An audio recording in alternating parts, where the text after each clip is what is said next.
You're walking through a corridor of your own memories. The air is heavy, not with nostalgia, but with something colder, thicker. Each step echoes not just in the hall, but in the hollow of your chest. On the walls hang portraits, not of joy, but of moments you wish never happened. The betrayal, the silence, the funeral, the breakdown. The nights you screamed into your pillow and no one came. The days you smiled while silently disintegrating. Now imagine being told that everything you truly are, your deepest purpose, your truest calling, is buried in those exact moments. What if the very pain you've spent years trying to forget was never meant to be erased, but decoded? There's something deeply unsettling about that idea, isn't there? You were taught that pain is an intruder, a problem to be solved, a sickness to be cured. You took the pills, recited the affirmations, numbed the sting with routine or distraction. And yet, the ache lingers, not just in your body, but in your story, as if your pain is waiting for you to ask a different question. But no one ever taught you to ask it. What if the very events that broke you were mapping you? What if pain wasn't a detour from your destiny, but the road to it? You were handed dreams that weren't yours, goals that meant nothing, metrics that measured only conformity. But beneath all that, there's something you can't quite silence, an inner restlessness, a whisper that says, "This isn't it. There's more." And the whisper doesn't come when you're smiling. It comes in the stillness, in the aftermath, in the darkness. It comes when everything else is stripped away. It sounds like pain, but it feels like a summons. How strange. We crave comfort, but comfort rarely births clarity. We run from suffering, but it's suffering that sculpts depth. When did we start believing that the soul's greatest lessons come dressed in convenience? The universe doesn't whisper to you through success. It screams to you through your scars. And your soul doesn't bloom in sunlight. It fractures in the fire, and from the ashes it remembers. Why is it that some of the most extraordinary people, those who create revolutions, inspire nations, change the course of history, are born not from ease but from torment? Why do the most powerful transformations seem to emerge from the ruins? And here's the question that splits everything open. What if your pain isn't proof that you've been abandoned, but the exact evidence that you've been called? This isn't about glorifying suffering, it's about redeeming it. Because maybe, just maybe, the agony you've endured wasn't random. Maybe the moments you thought were meant to end you were the initiation rites of your soul's contract. The fire wasn't trying to kill you, it was trying to forge you. But how do you know? How can you tell the difference between meaningless suffering and sacred suffering? How do you tell which pain is meant to be released and which is meant to be understood? How do you discern whether you're a victim of chaos or the protagonist of a myth you haven't yet deciphered? And if your soul is hiding your purpose inside your pain, what have you been running from that was trying to lead you home all along? The silence between these questions is deafening, and in that silence, something ancient stirs, a memory not from your mind, but from your being. You begin to wonder, what if I was never meant to escape the pain, but to converse with it? Because beneath the scream is a message, and behind the message is the map. And maybe, just maybe, you've had the key this whole time. Now let's descend deeper, because to understand the purpose hidden in your pain, we must first understand why you were taught to fear it in the first place. You were born into a world obsessed with comfort, where pain is pathologized, repressed, and ultimately dismissed. A society that engineers distraction better than it engineers wisdom. You were told to move on, stay strong, be positive. But no one ever asked what your pain was trying to tell you. From childhood, you learned that to cry too long is weakness, that to dwell on hurt is indulgent, that silence is preferable to vulnerability, that numbness is a form of success. But here lies the hidden contradiction. The very tools given to you to cope with pain are the same tools that sever you from your inner compass. Carl Jung once said, "Neurosis is always a substitute for legitimate suffering." What if all the anxiety, depression, and emptiness you carry aren't mental errors, but signals, untranslated messages from your soul, desperately trying to course-correct your path? Jung believed that the shadow, the repressed, unseen part of the psyche, holds the key to our wholeness. But modern culture teaches us to avoid the shadow at all costs, and so we fracture. We live as personas, curated identities, smiling masks. But beneath that, the pain waits, not to torment you, but to reunite you with the part of yourself you've abandoned. Why would your own being do this to you? Because your psyche, like the mythic hero, is on a quest, not for comfort, but for integration. Friedrich Nietzsche echoed a similar truth. One must still have chaos in oneself to be able to give birth to a dancing star. But chaos is uncomfortable, so we meditate it away, drown it in productivity. We turn our pain into pathology rather than prophecy. This is no accident. The very structure of society is built to suppress your inner world.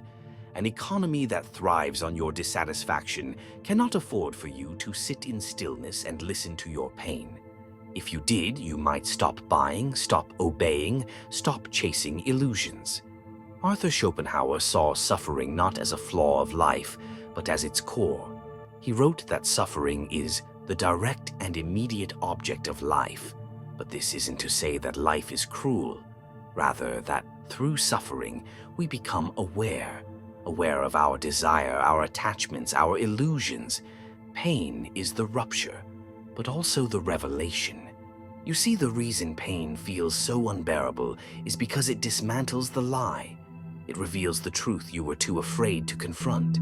It exposes the betrayal, the misalignment, the forgotten dream, the dead-end job, the fake relationship, the childhood wound still bleeding beneath the surface.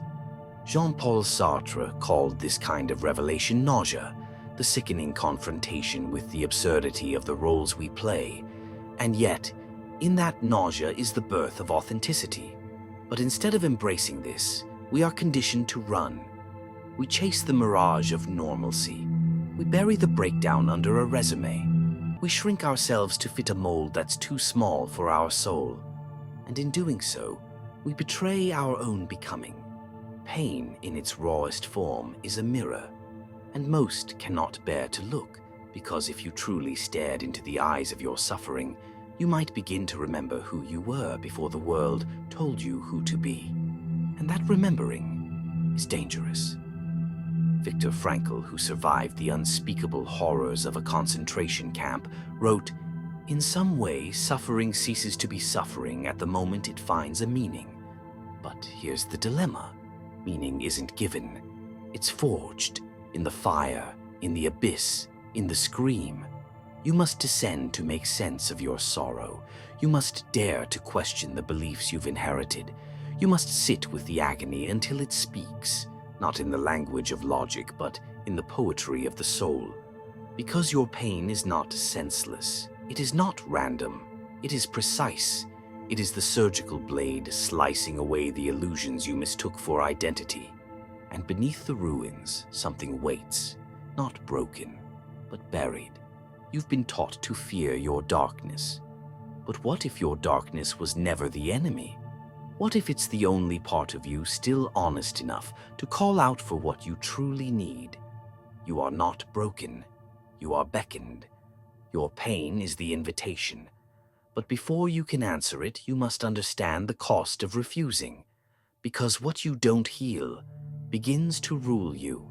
And the longer you ignore your pain, the more it seeps into the very fabric of your existence. Unseen, but devastating. Let's look at what happens when the invitation is ignored. Let's expose the unseen consequences shaping your life from the shadows. You wake up every morning with a strange weight on your chest, not the kind that steals your breath, but the kind that steals your sense of why. You scroll through your phone, pour your coffee, go through the motions. Your calendar is full, your inbox overflowing. You are functional, productive, normal. But beneath the surface, something has gone quiet. A certain fire, a certain clarity. You can't name it exactly, but it feels like you're sleepwalking through a life that doesn't quite belong to you. This is the cost of unprocessed pain. It doesn't scream, it whispers. It doesn't destroy you in a single moment. It slowly edits you, erasing you line by line until you become the footnote to someone else's story.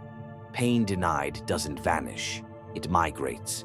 It becomes anxiety with no name, a fatigue you can't sleep away, a simmering rage you take out on strangers in traffic or on the ones you love most. It becomes perfectionism, procrastination, addictions dressed as habits, relationships that feel like repetition instead of redemption. Psychologists call it symptom substitution. What the soul cannot speak, the body will. But it's deeper than psychology.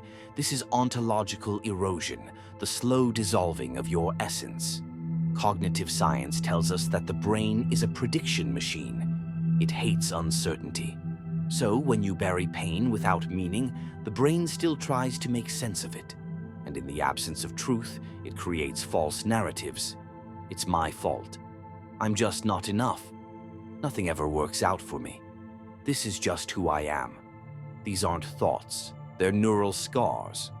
Over time, these narratives become your identity. You don't just feel broken, you believe you are. And belief is a powerful architect. It shapes what you see, what you choose, who you trust, how far you dare to dream. This is why so many people live small lives with big hearts. The pain they never decoded turned into invisible chains, limiting their joy, their intimacy, their potential. They don't even realize they're in a prison, because the bars aren't made of steel. They're made of coping mechanisms. And in a society that celebrates productivity over presence, no one notices. In fact, you get rewarded for your numbness, for being resilient, for not making a scene, for being so strong in the face of things that should have shattered you. But there is a kind of strength that is actually surrender in disguise. There is a kind of calm that is nothing more than dissociation perfected. And in the silence of that inner exile, you begin to forget. Forget what it felt like to feel fully, to speak without fear, to love without armor, to exist without apology. Instead, your life becomes a performance, a curated version of self, a rehearsed answer to a question no one dares to ask. This is the great tragedy, not that people suffer, but that they suffer silently, elegantly, convincingly, and beneath the polished surface of modern life, there lies a cemetery of unlived lives, dreams aborted before they were even spoken aloud, truths swallowed because the world said, "It's too much." Or worse, no one cares. But your soul cares, and it never stops trying to reach you. Sometimes it uses longing, sometimes illness, sometimes insomnia, sometimes failure that seems to come out of nowhere. These aren't punishments, they're flares, signals from the self trying to disrupt the simulation you've mistaken for reality. The philosopher Alan Watts once observed that the more we resist suffering, the more we suffer from resistance. You weren't meant to escape your pain. You were meant to metabolize it, to turn it into wisdom, to transmute it into fuel. But first, you must see the truth. The world you're living in was built to make you forget. Forget who you are. Forget why you came. Forget that every scar has a story, and every story holds a sacred instruction. The media numbs you, the systems distract you, the culture gaslights you, and beneath it all, you mistake survival for success. But deep down, you know something's off, something's missing. You are haunted by a version of yourself you haven't met yet, a version who has confronted the fire and come out forged, not flawless but whole. And to become that version, you must rebel. You must question the script. You must choose depth over distraction, truth over tradition, and meaning over comfort, because the only way out is in. It's time to stop performing healing and start living it. It's time to reclaim the voice you buried under expectations. It's time to make your pain sacred. But how? How do you begin to unravel years of self-protection and finally feel again? How do you descend into the fire without getting consumed? How do you rise, not in spite of the pain, but because of it? The answer is not in obedience, it's in rebellion. Let me show you what that looks like. It begins the moment you stop asking, how do I make the pain go away? And start asking, what is this pain trying to awaken in me? This is rebellion, not with fists or flags, but with awareness. Because in a world that profits off your disconnection, your healing is an act of revolution. And it doesn't start with answers. It starts with undoing the lies. The first lie: healing looks like peace. Healing looks like rage erupting after years of being silenced, like grief finally getting its turn to speak, like confusion, disorientation, emptiness. Healing is chaos before it becomes clarity. It is the undoing of a self that was built to survive, but never meant to thrive. You must be willing to fall apart to remember the pieces you lost along the way. You must walk backwards through your pain, not to relive it, but to reclaim it. This is not easy, but it is necessary. Consider the ancient myths. The hero never rises without descending. Orpheus into the underworld, Inanna through the gates of death, Christ into the tomb, Siddhartha beneath the Bodhi tree. These aren't metaphors, they're maps for the soul's return. You are not exempt. You must go in. And when you do, you must bring one thing with you: radical honesty. That means confronting your own avoidance, the way you say, "I'm fine," with trembling hands, the way you laugh things off that are quietly killing you, the way you've convinced yourself that your past wasn't that bad, when deep down you know it shaped everything. To rebel is to feel fully, even when it's inconvenient, even when the world tells you to numb. But feeling isn't enough. You must also choose. Choose to extract meaning from your suffering. Choose to turn your story into medicine for yourself and for others. Viktor Frankl, imprisoned in Auschwitz, did not survive because he avoided pain. He survived because he gave it purpose. He turned anguish into insight, despair into direction. He discovered what many never do. That meaning is the ultimate freedom. So what does rebellion look like? It looks like rewriting the script. Where the world told you to be silent, you speak. Where you were taught to harden, you soften. Where you were conditioned to shrink, you expand. It looks like staring into the mirror without flinching. Owning your scars like sacred texts. Asking yourself not, "What did I lose?" but, "What did this pain teach me that nothing else could have?" It looks like taking the hardest chapter of your life and alchemizing it into your compass. It looks like shedding identities that were never yours to carry. Becoming terrifyingly honest with your relationships, your work, your desires. It looks like grieving the life you almost lived, so you can finally live the one you were meant for. But this path demands something rare, courage without guarantees, because when you start living aligned with your truth, you will lose things. You may lose relationships built on your silence. You may lose opportunities that required your self-betrayal. You may lose the illusion of control. But what you gain is yourself. And once you find that, once you meet the version of you who has walked through fire and chosen to stay open, nothing can touch you. Not because you're invincible, but because you're integrated, whole. This is the paradox of rebellion. You break all the rules society gave you, and in doing so, you finally hear the laws of your soul. So start small. Write what you were never allowed to say. Cry where you were taught to smile. Rest when the world demands performance. Dance when no one is watching. Say no when your body says no. Say yes when your fear says run. Your rebellion doesn't have to be loud, it just has to be true. And with each true act, you carve a path back to the part of you that always knew. You remember that your pain wasn't punishment. It was the portal, a sacred threshold leading you back to the very thing you thought you'd lost forever, your soul's purpose. And now, standing on the edge of this truth, another question emerges. What if everything you feared was taking you off your path, was secretly guiding you to the center of it? You've rebelled, you've remembered, but there is still one door left to open. Beyond it lies the final revelation, the deepest truth. The moment everything, every loss, every scar, every sleepless night, finally makes sense. Are you ready to step through?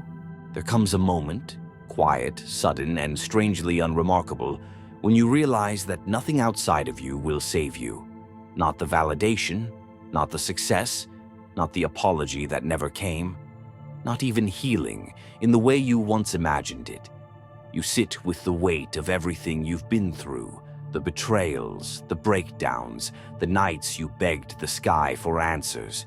You trace the architecture of your pain, and then, without warning, something clicks. Not in your mind, in your being. You feel it like a shift in gravity, a thinning of the veil between who you were and who you've always been becoming. You finally see it. The purpose wasn't beyond the pain, it was inside it. The wound wasn't a detour, it was the instruction. The grief wasn't an interruption, it was a birth canal. The loss didn't break you, it shaped you into someone you couldn't have become any other way. All this time, you were searching for meaning like it was a destination. But meaning was not somewhere you'd arrive. It was what you were becoming through the very act of walking through the fire. The pain was not your enemy. It was your oracle.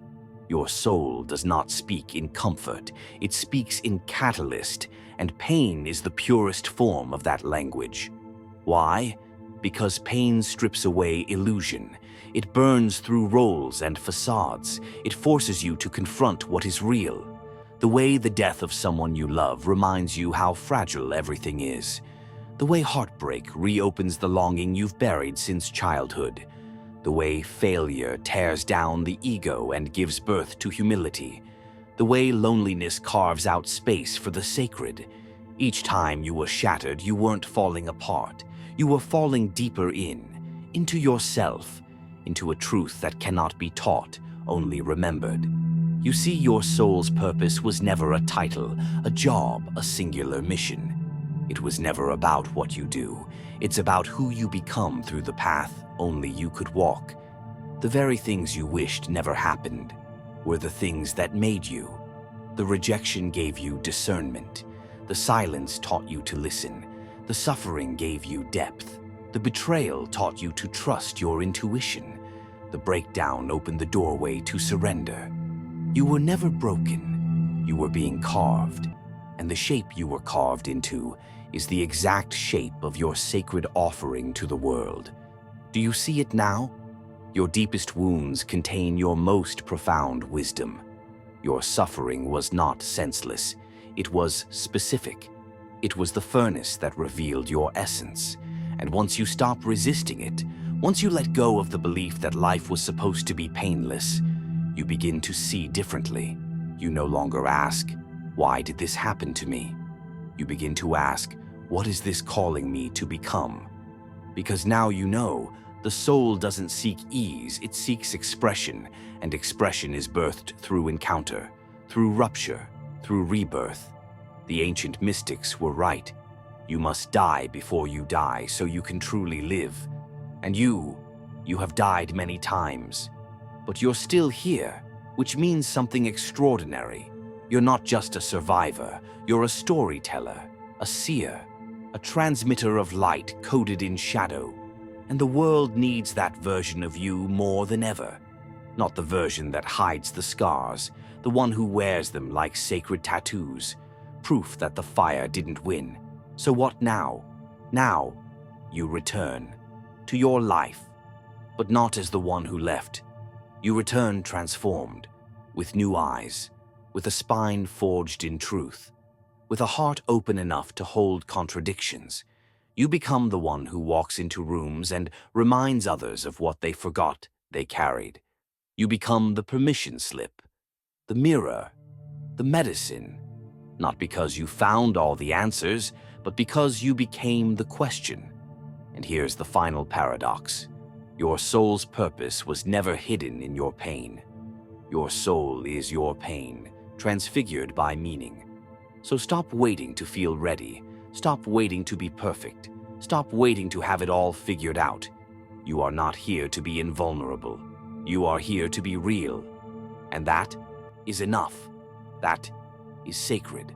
So breathe. You've come home. Now ask yourself, what wisdom is hiding inside the wound you've been avoiding the longest? Because it's not just a wound, it's a beginning. And beginnings, no matter how disguised, are always sacred. If that resonated with you, subscribe to our channel, Chronicles of the Unseen. Like, comment, and share, because we've got more powerful conversations and teachings on self-development, inner transformation, mental well-being, spiritual growth, understanding your purpose, and living your life to the fullest. All of these coming your way in subsequent posts. Thank you for embarking on this transformational journey with us.